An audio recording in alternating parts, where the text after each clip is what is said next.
Hello mga kakabsat! Magandang araw po sa inyong lahat.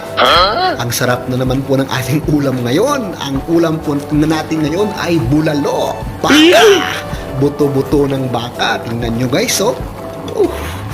Ang sarap po niyan. Yung mais pa lang, ulam na yan. Paano na lang kaya yung laman ng buto-buto? Ay, ang sarap sipsipin na, no? Ang sarap sipsipin ng buto-buto niyan, yung bone marrow niya.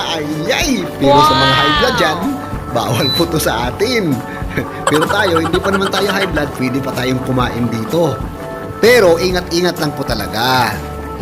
Wag po palaging kumain ng ganitong ulam para malayo po tayo sa sakit. Pero guys, ang sarap talaga humigop ng sabaw, lalo na dito ngayon sa amin, napakalamig po ng panahon. Kaya sakto po ito.